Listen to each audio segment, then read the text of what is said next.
الله آمنت بالله صدق الله العظيم وبلغنا رسوله النبي الأمين الكريم ونحن على ذلك لمن الشاهدين والشاكرين والحمد لله رب العالمين بندہ پروردگارم امت احمد نبی دوست دار چار یارم تابع اولاد علی مذہب حنفیہ دارم ملت حضرت خلیل خار کے پائے غوث اعظم زیر سایہ الولی حضرات گرامی، یوں تو ہر جمعہ فقیر حاضر ہوتا ہے، آج بالخصوص ایک بڑی بابرکت تقریب میں آپ کو ہم کو شرکت کا موقع ملا ہے۔ قابل مبارکباد ہے حضرت قاضی سید جیلانی پاشا قادری صاحب اور جناب زاہد بھائی صاحب، باقر بھائی صاحب، شجیع بھائی انجینئر و دیگر ذمہ داران معین بھائی بھی یہاں تشریف فرما ہے، اور مصلیہ نے مسجد ہادہ کہ ان کی جستجو، ان کی خواہش اور ان کی کوششوں سے اس مسجد میں مدرسہ حفظ القرآن کا آغاز ہونے جا رہا ہے، اور میں خصوص ذکر کروں گا حضرت مولانا سید عبید اللہ ہاشمی صاحب حفظہ اللہ کا، کہ جو اپنا قیمتی وقت اس مسجد کو دے رہے ہیں، اس مسجد کے مدرسے میں شریک بچوں کی راست طور پر نگرانی کرتے ہوئے انہیں حفظ قرآن کی دولت سے مالا مال کروائیں گے انشاءاللہ۔ حضرات گرامی،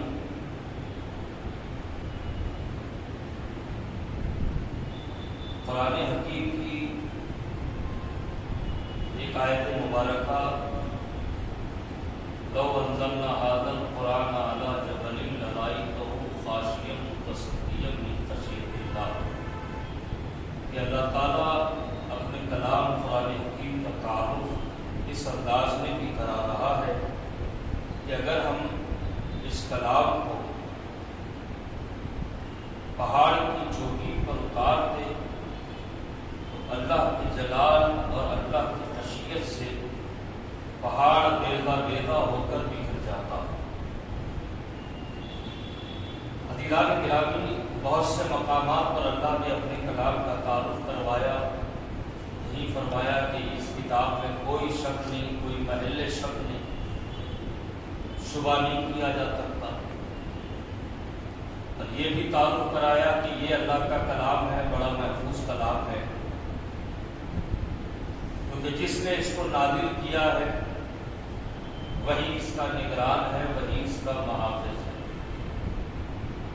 عزیزان گرامی، اپنی گفتگو کو میں آگے بڑھاؤں گا۔ ایک واقعہ میرے ذہن میں آیا، غالباً ہارون رشید کے یا مامون رشید عباسین خلفاء کے زمانے کا ایک واقعہ ہے۔ یہ ایک شخص بادشاہ کے دربار میں آیا۔ بادشاہوں کا مزاج ہوتا ہے کہ وہ چہرہ شناس ہوتے ہیں، چہرے کو دیکھ کر اندازہ لگا لیتے ہیں کہ یہ بندہ کس کام کا ہے۔ ایک شخص آیا، بادشاہ نے اندازہ لگایا کہ یہ بڑا ذہین و فتیم ہے،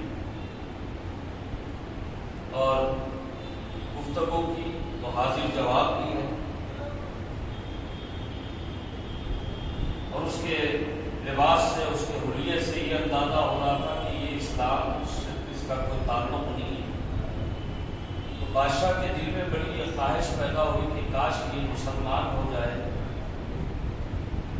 تو اسلام کا بڑا فائدہ ہو سکتا ہے۔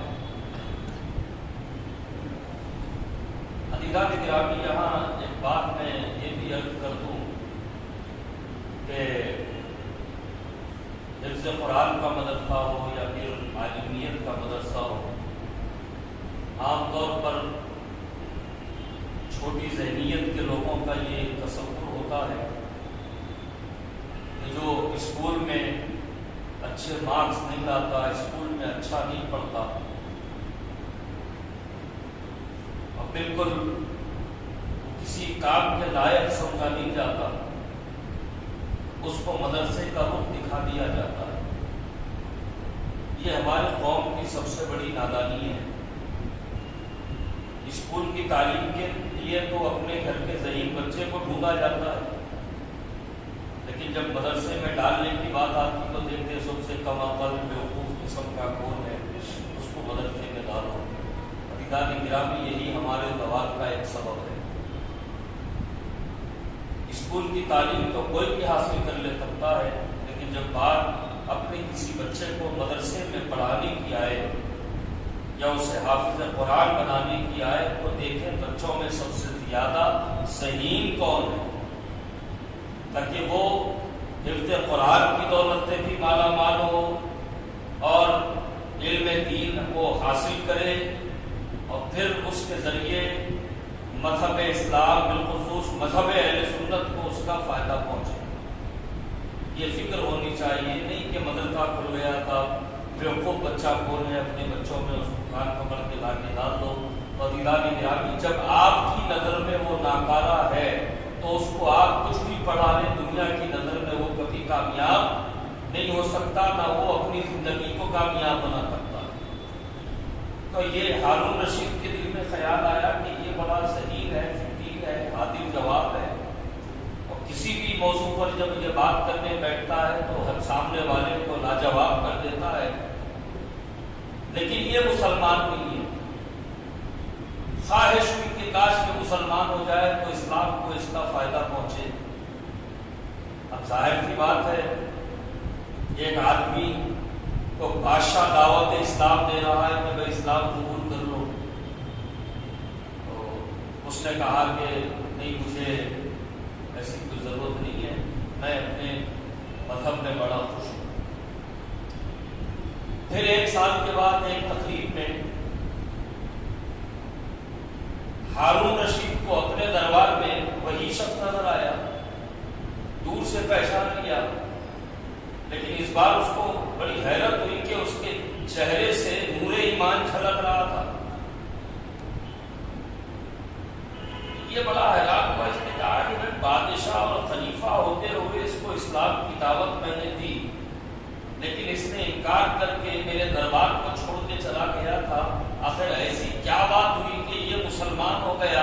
اور اس کے چہرے پر نور ایمان جگمگا رہا ہے؟ اب اس کو جستجو ہوئی، اس نے اس کو قریب بلایا اور کہا کہ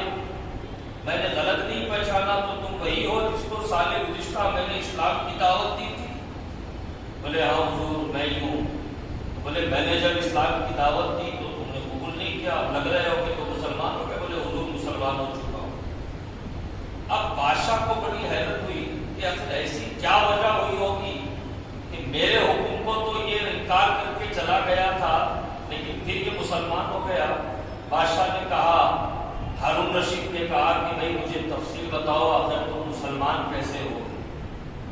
تو اس نے کہا کہ حضور آپ تو جانتے ہیں کہ میں پڑھا لکھا آدمی بھی ہوں اور بڑی اچھی کتابت کے فن سے واقف ہوں۔ میں آپ کے دعوت کو سن کر آپ کے پاس سے چلا تو گیا، لیکن دل میں بے چینی بے قراری تھی، اور اس کے بعد میں نے مختلف مذاہب کو پڑھا، ان کی حقیقتوں کو سمجھا۔ پھر چونکہ مجھے اپنی کتابت پر بڑا ناز تھا تو میں نے ایک پلان کیا۔ سب سے پہلے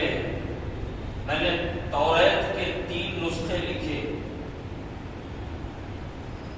اللہ تعالیٰ نے جو کتابیں نازل فرمائی ہیں اس میں 4 مشہور کتابیں ہیں، توریت، زبور، انجیل، قرآن۔ اس نے کہا کہ توریت کے 3 نسخے میں نے بڑی عمدگی سے لکھے، اور تینوں میں فرق کیا، کہیں نہ کہیں ڈنڈی مار کے نسخے مکمل کیا اور یہودیوں کے پاس گیا، جا کے توریت کے نسخے ان کو میں نے بیچ دیے۔ انہوں نے دیکھا کہ کتابت بڑی اچھی ہوئی ہے، بڑی قیمت دے کر انہوں نے مجھ سے توریت کے نسخے لیے۔ پھر واپس گھر کو آیا اور 3 انجیل کے نسخے میں نے لکھے اور تینوں میں فرق کر دیا، کسی میں کچھ بڑھا دیا، کسی میں کچھ کم کر دیا، کسی میں کچھ کر دیا، کسی میں کچھ کر دیا۔ 3 نسخے تیار ہوئے اور تینوں کو میں نے چرچ لے جا کر بیچا تو ہاتھوں ہاتھ خرید لیے، اس سے بھی مجھے بڑا منافع ہوا، بڑی دولت ہاتھ آئی۔ اب میں گھر آیا اور میں نے 3 قرآن کے نسخے لکھے اور وہی والا عمل کیا تینوں نسخوں میں، اور جب تینوں نسخے بن کر تیار ہو گئے تو میں بیچنے کے لیے اس کو بازار گیا اور جس کتب فروش کے پاس میں جاتا وہ اپنے ہاتھ میں میرا لکھا ہوا نسخہ لیتا اور کھول کے دیکھتا، میرا چہرہ دیکھ کے واپس کر دیتا۔ ہر دکان میں پھر لیا، بازار میں خود مشہور ہو گیا کہ یہ قرآن کے نسخے لے کے پھر رہا ہے، لیکن کوئی اسے خریدنے تیار نہیں ہوا۔ مدرسہ گیا، چاہا کہ بچوں کو تحفۃ دے دوں، بچوں نے ہاتھ میں لیا، کھول کے صفحات پلٹائے، واپس کر دیا۔ بڑی محنت کے باوجود بھی اسے میں فروخت نہیں کر سکا، اس سے کوئی آمدنی نہیں ہوئی۔ اب وہ کہنے لگا کہ اس طرح کے دورانیے میں میرے دل کی حالت بدلتی گئی۔ میں نے کہا یہ واقع اللہ کا کلام ہے اور چونکہ اللہ تعالیٰ نے اس کلام کی حفاظت کی ذمہ داری لی ہے، اس میں اگر میں زیر زبر کا بھی فرق کروں تو اس کی کوئی حیثیت باقی نہیں رہے گی، کیونکہ اللہ کا کلام ہی نہیں رہے گا۔ اور مجھے سب سے بڑھ کر اس بات پر اسلام کی طرف رغبت ملی کہ اللہ کا کلام ہے، 6666 آیتیں ہیں اور یہ سارا کا سارا کلام مسلمانوں کے سینوں میں محفوظ ہے۔ تو اللہ تعالیٰ نے یہودیوں کو کتاب دی تو اس کی حفاظت کی ذمہ داری یہودیوں کو دی، عیسائیوں کو اللہ نے کتاب دی تو اس کی حفاظت کی ذمہ داری عیسائیوں کو دی، لیکن جب اپنے محبوب پر کلام نازل کیا تو اس کی حفاظت کی ذمہ داری خود اٹھا لی، اور جب خود اس نے حفاظت کی ذمہ داری اٹھا لی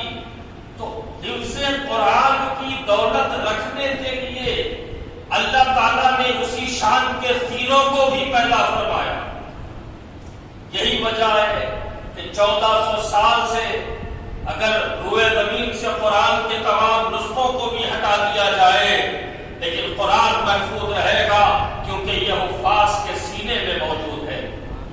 تو عزیزان گرامی وہ ہارون رشید سے کہتا ہے کہ حضور اسی بات نے اور اسی معجزے نے مجھے اسلام کی دولت سے مالا مال کر دیا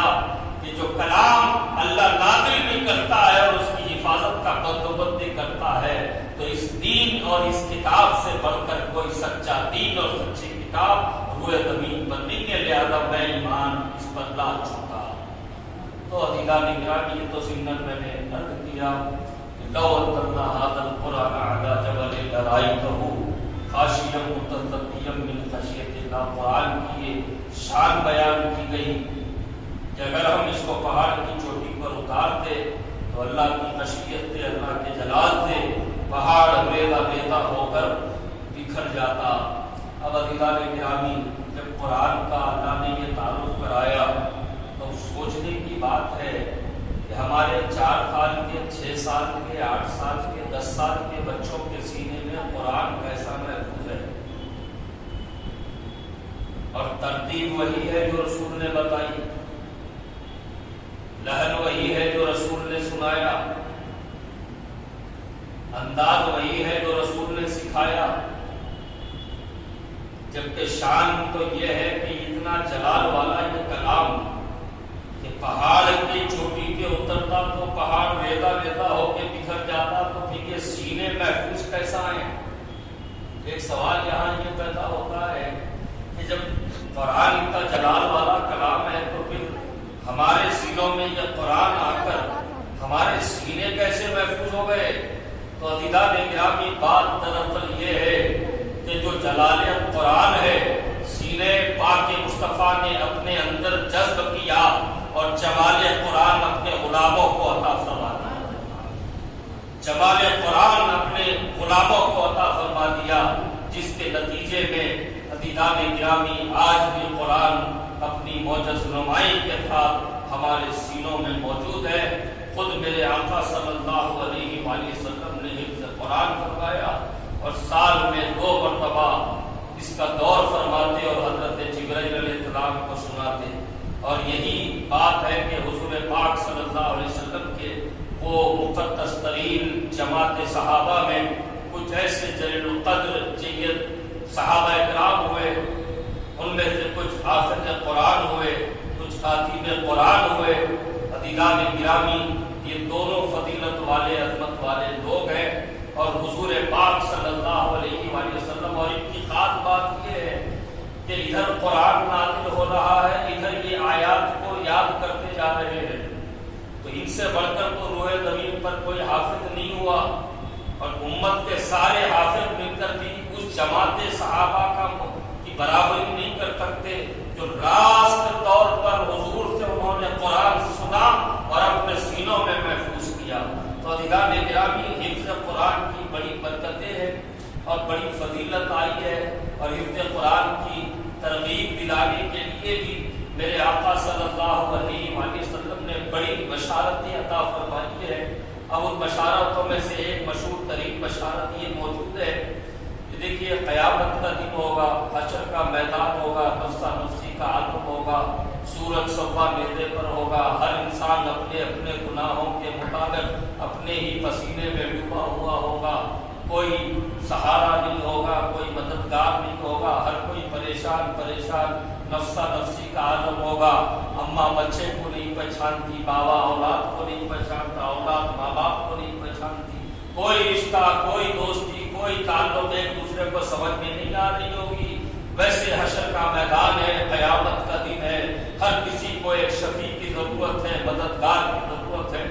کوئی ہے جو شفاعت کرنے والا ہو، کوئی ہو جو اس ماحول میں ان حالات میں مدد کرنے والا ہو۔ تو عزیزان گرامی، نبیاء انبیاء و مرسلین بھی ہوں گے، ان کی امتیں بھی ان کے پاس جائیں گی، تو ان کی زبان پر بھی یہی ہوگا کہ اس کام کے لیے تو ہم نہیں ہیں، کسی اور کے پاس جاؤ، کسی اور کے پاس جاؤ۔ تو عزیزان گرامی، وہاں شفاعت کا تاج ہمارے آقا و مولا جناب احمد مصطفیٰ محمد مصطفیٰ صلی اللہ علیہ وآلہ وسلم کے سر پر رکھا جائے گا، اور پھر میرے آقا صلی اللہ علیہ وسلم کی شفاعت کا آغاز ہوگا، اور شفاعت حضور فرمائیں گے، آغاز فرمائیں گے، اور اس شفاعت کی برکت سے حضور صلی اللہ علیہ وسلم کی نسبت کی وجہ سے کئی ایسے لوگ ہوں گے جو وہ بھی اللہ کے اذن سے، اللہ کے حکم سے، اللہ کی اجازت سے وہ بھی شفاعت فرمانے والے ہوں گے، صدیقین بھی شفاعت فرما رہے ہوں گے، اولیاء کاملین بھی شفاعت فرما رہے ہوں گے، شہداء کرام بھی شفاعت فرما رہے ہوں گے، متقی و پرہیزگار بھی شفاعت فرما رہے ہوں گے۔ اب کون کتنے لوگوں کو بخشوائے گا یہ تو اللہ جانے یا رسول جانے، یا پھر وہ جو بخشوائیں گے قیامت کے دن ان کو پتا چلے گا کہ ہم اتنوں کو بخشوا سکتے ہیں۔ لیکن ایک حافظ قرآن ہے جو جس کے دل میں، جس کے سینے میں قرآن محفوظ ہوتا ہے، اللہ کے رسول صلی اللہ علیہ وسلم نے دنیا ہی میں ان کی شفاعت کی عظمت کا اظہار فرما دیا، فرمایا کہ جو حافظ قرآن ہوگا قیامت کے دن حشر کے میدان میں اللہ تعالیٰ اسے اختیار عطا فرمائے گا کہ تم جسے چاہو 7 افراد کو بخشوا لو، اماں کو بخشوا لو، بابا کو بخشوا لو، بھائی کو، بہن کو، بیوی کو، بچوں کو، 7 افراد کو چن لو۔ یہ اس کا نتیجہ ہے، اس کا بدلہ ہے جو تم نے حفظ قرآن کو اب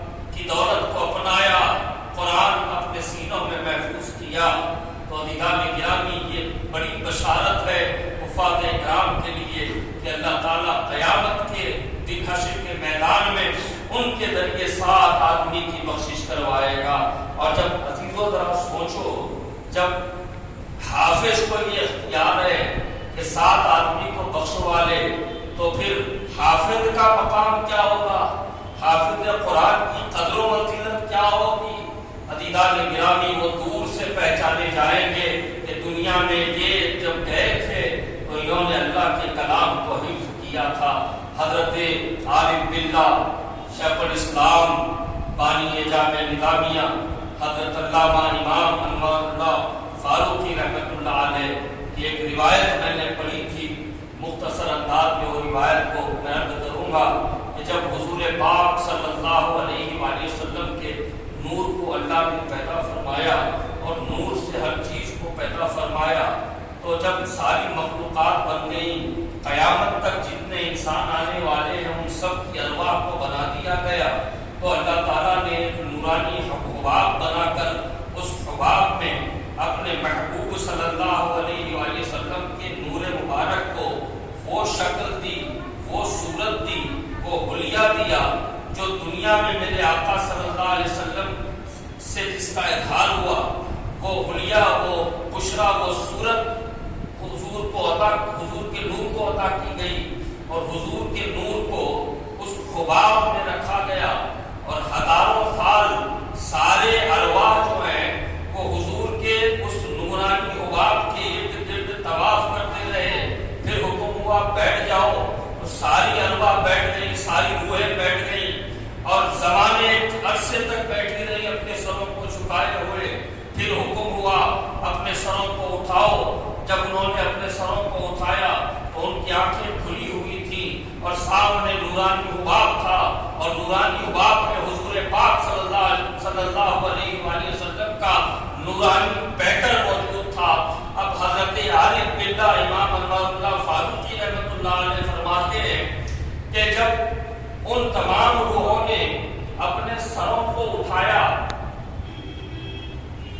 تو اب ظاہر کی بات ہے تمام روحیں ہیں قیامت تک جو دنیا میں انسان بن کر پیدا کی جانے والی ہیں۔ جب انہوں نے سر کو اٹھایا تو کسی کی نظر اس نورانی پیکر کے سر اقدس کی طرف گئی، کسی کی نظر اس نورانی پیکر کے پیشانی مبارک کی طرف گئی، کسی کی نظر حضور کے اس نورانی ناک مبارک کی طرف گئی، کسی کی نظر حضور پاک صلی اللہ علیہ وآلہ وسلم کے ہونٹ مبارک کے پر گئی، کسی کی نظر حضور صلی اللہ علیہ وآلہ وسلم کے کندھے مبارک کی طرف گئی،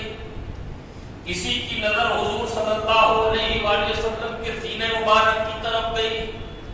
اور کسی کی نظر حضور صلی اللہ علیہ وآلہ وسلم کے نگاہ پاک سے ملی۔ اب عارف باللہ امام انوار اللہ فاروقی رحمۃ اللہ علیہ فرماتے ہیں کہ جس کی نظر جہاں پڑی کاتب تقدیر یعنی تقدیر لکھنے والا فرشتہ وہاں موجود تھا، اور اللہ اسے حکم دیتا جا رہا تھا، اور وہ کاتب تقدیر اللہ کے حکم کو لکھتا جا رہا تھا۔ عزیزان گرامی، جس روح کی نظر اس نورانی پیکر کے سر اقدس کی طرف پڑی، اللہ نے کاتب تقدیر کو فرمایا کہ جس نے میرے محبوب کے سر کی طرف دیکھا اس کی تقدیر میں یہ لکھ دو کہ جب دنیا میں وہ جائے گا تو بادشاہ بنے گا۔ اور پھر کاتب تقدیر کو اللہ نے حکم دیا کہ جس نے میرے محبوب کے نورانی پیکر کے پیشانی اقدس کو دیکھا اس کی تقدیر میں یہ لکھو کہ جب وہ دنیا میں جائے گا تو دولت مند ہوگا۔ اور جس کی نظر حضور صلی اللہ علیہ وآلہ وسلم کے اس نورانی پیکر کے کندھوں کی طرف پڑی، اللہ نے کاتب تقدیر کو فرمایا کہ اے کاتب لکھ، جب یہ دنیا میں جائے گا تو بہادروں میں اس کا شمار ہوگا۔ اس طرح حضور پاک صلی اللہ علیہ وآلہ وسلم کے اس نورانی پیکر کے جس حصے کی طرف روح کی نظر پڑی، اللہ تعالیٰ نے اس کی تقدیر دنیا میں اسی انداز کی بتائی، لیکن ابھی عزیزان گرامی حفاظ کرام کے لیے خوشخبری ہے کہ جن کی نظر حضور پاک صلی اللہ علیہ وآلہ وسلم کی نگاہ پاک سے ملی، اللہ تعالیٰ نے کاتب تقدیر کو فرمایا اے کاتب لکھ، جب یہ دنیا میں جائے گا تو میرے کلام کا حافظ ہوگا۔ یہ حفاظ کرام کی قدر و منزلت ہے عزیزان گرامی، یہ اللہ تعالیٰ کے فضل سے، اور سب سے بڑی چیز حفظ قرآن کی دولت ہر کسی کو میسر نہیں آ سکتی۔ یہ اہم بات آپ کو میں بتاؤں، قرآن حفظ تو کرانے کے لیے بہت سے مدرسے کھلے ہیں، بہت سے لوگ لگے ہوئے ہیں کہ بچوں کو حافظ بنا دیں، اور ماں باپ کی بھی بڑی خواہش ہے کہ ہمارے بچے حافظ بنے، تو جہاں مدرسہ کھلا وہاں اپنے بچے کو لے جا کے داخل کرا دیتے۔ عزیزان گرامی، اس طرح کوئی حافظ نہیں بن پاتا۔ حافظ اسی وقت بن سکتا ہے جب وہ فیض نبوت سے مالا مال ہو، ادب نبوت جب اس کو سکھایا جائے تبھی وہ حفظ قرآن کی دولت سے مالا مال ہوتا۔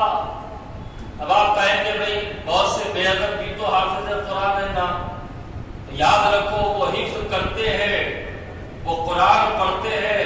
لیکن قرآن کا فیض ان کے سینوں سے نیچے نہیں اترتا۔ قرآن کا فیض حلق سے نیچے اترنے کے لیے ضروری ہے کہ دل میں عظمت مصطفیٰ موجود ہو، دل میں ادب مصطفیٰ موجود ہو، دل میں تعظیم مصطفیٰ موجود ہو۔ تو ہر مدرسے میں حفظ کو کرایا جاتا ہے، لیکن عزیزان گرامی والدین کی اور سرپرستوں کی ذمہ داری ہے کہ ان مدرسوں کا انتخاب کرے جہاں حفظ قرآن کے ساتھ ادب نبوت بھی سکھایا جاتا ہو، حفظ قرآن کے ساتھ عظمت نبوت سے بھی واقف کروایا جاتا ہو۔ کیوں؟ اس کی وجہ یہ ہے کہ لو انزلنا ھذا القرآن علی جبل لرأیتہ خاشعا متصدعا من خشیۃ اللہ، اگر ہم اس قرآن کو، اس کلام کو پہاڑ کی چوٹی پر اتارتے تو پہاڑ ریزہ ریزہ ہو کر بکھر جاتا۔ اور یہ 6666 آیتیں حضور کے سینے پاک پر نازل ہوتی ہے، اور جلال قرآن کو حضور نے اپنے سینے میں رکھا، اور جمال قرآن اپنے غلاموں کو دیا، اور جمال قرآن کے فیض سے وہی مستفید ہو سکتا ہے جس کے دل میں ادب مصطفیٰ ہو، جس کے دل میں محبت مصطفیٰ ہو۔ وہ حافظ قرآن بافید نہیں ہو سکتا جو ایک طرف تو اپنے آپ کو حافظ قرآن بتاتا ہو اور دوسری طرف حضور کے نام نامی اسم گرامی آنے پر انگوٹھا چومنے سے کتراتا ہو۔ وہ حافظ قرآن بافید نہیں ہو سکتا جو اپنے آپ کو تو حافظ قرآن کہے اور حضور کے علم غیب کا انکار کرے۔ وہ حافظ قرآن نہیں ہو سکتا جو حفظ قرآن کا دعویٰ تو کرے لیکن حضور کے اختیار کا انکار کرتا ہو، حضور کے معجزات کا انکار کرتا ہو، حضور کی عظمتوں کا انکار کرتا ہو، حضور کے بے مثل و بے مثال ہونے کا انکار کرتا ہو۔ عزیزان گرامی، قابل مبارکباد ہے جو اپنے دلوں میں جذبہ رکھتے ہیں کہ ہمارے بچے بھی حافظ قرآن ہو جائیں، ہمارے بچے بھی آج عالم دین ہو جائیں۔ ان سے یہی درخواست ہے کہ اس کے انتخاب کے لیے جلد بازی نہ کریں، سوچیں سمجھیں کیسے استاد سے ہم اپنے بچے کو پڑھا رہے ہیں۔ عزیزان گرامی، استاد کا مزاج بچے میں منتقل ہوتا ہے۔ استاد اگر باادب ہو تو بچہ بھی شاگرد بھی باادب ہوتا ہے۔ استاد اگر ادب رسول کرنے والا ہے تو شاگرد بھی باادب ہوتا ہے، ادب رسول کرنے والا ہوتا ہے، اس کے دل میں عظمت مصطفیٰ کے چراغ روشن استاد کرتا ہے۔ تو اس کے انتخاب کے لیے آپ حضرات کی بھی توجہ کی ضرورت ہے۔ الحمدللہ ثم الحمدللہ، مسجد ہادہ میں آج مدرسے کا آغاز ہے، بعد نماز اثر تا بعد نماز عشاء تک یہ مدرسہ رہے گا۔ عزیزان گرامی، جو بچے اسکولوں میں تعلیم حاصل کر رہے ہیں اپنا سارا وقت اسکول کو دے کر بھی اس مدرسے کا رخ کر سکتے ہیں۔ ضروری نہیں ہے کہ آپ روزانہ اپنے بچے پر یا استاد پر یہ پریشر بنائیں کہ 3 مہینے میں حافظ ہونا چاہیے۔ نہیں عزیزان گرامی، آپ اپنے بچوں کی اسکول کی تعلیم کو بھی ڈسٹرب نہ کریں اور اپنے بچے کو حافظ قرآن بھی بنائیں۔ اور ہمارے اس مدرسے میں جید حافظ قرآن حضرت مولانا حافظ سید عبید اللہ ہاشمی صاحب ہیں، جو انشاءاللہ العزیز آپ کے بچوں کو حفظ قرآن کی دولت دینے کے ساتھ ساتھ ادب مصطفیٰ، محبت مصطفیٰ اور عظمت مصطفیٰ کا سبق بھی دیں گے اور صحابہ کرام کا ادب بھی سکھائیں گے، اہل بیت اطہار کی محبت بھی سکھائیں گے، اولیاء کرام سے وابستگی بھی ان کے ذریعے آپ کے بچوں کو یقیناً حاصل ہوگی۔ اللہ سبحانہ و تعالیٰ آپ پر ہم پر فضل فرمائے۔ پھر ایک بار میں مبارکباد دیتا ہوں، اس مدرسے کی جستجو کی گئی، کوشش کی گئی اور ماشاءاللہ آج سے اس مدرسے کا آغاز بھی ہو رہا ہے۔ میں